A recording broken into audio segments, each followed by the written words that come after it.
ልጃችሁ ስልክ ስትነጥቁት ዓለም የተገለበጠች ያህል ይጮሃል ወይስ ስልክ ካልሰጣችሁ ምንም ነገር አላደርግም አልበላም አልጠጣም ብሎ ያስቸግራችኋል?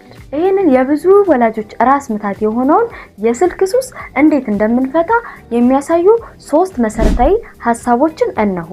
የመጀመሪያው የቅድመ ማስጠንቀቂያ ህግ ማዘጋጀት። ስልኩን ዝም ብሎ ከልጁ ላይ ከመንጠቅ ይልቅ ቅድመ ማስጠንቀቂያ ማዘጋጀት አስፈላጊ ነው።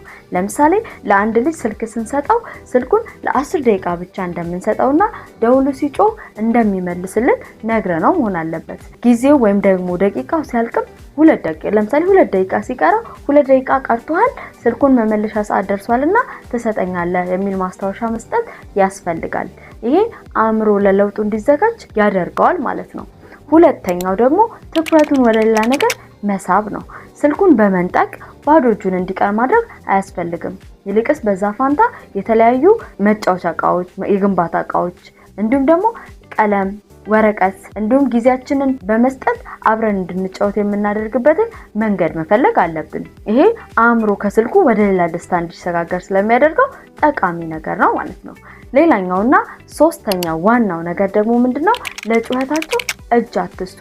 ምክንያቱም በጮሁ ቁጥር ስልኩን ከመለሳችሁ በጩኸታቸው ማግኘት የሚፈልጉትን ነገር ሁሉ ማግኘት እንደሚችሉ እንዲያምኑ ነው የምታደርጓቸው። ያ ደግሞ አይጠቅማቸውም። ይልቅስ ስልኩን ከመመለስ ይልቅ ጩኸታቸውን እስኪያቆሙ፣ ለቅሷቸውን እስኪያቆሙ በትዕግስት መጠበቅ ያስፈልጋል።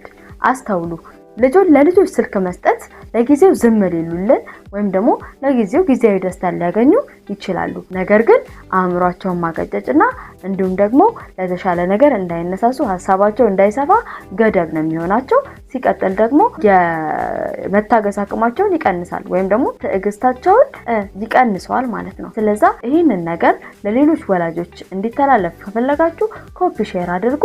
በቀጣይ ምን አይነት ቪዲዮ እንደሚሰራ ኮሜንት ላይ ጻፉልኝ። ቴንክ ዩ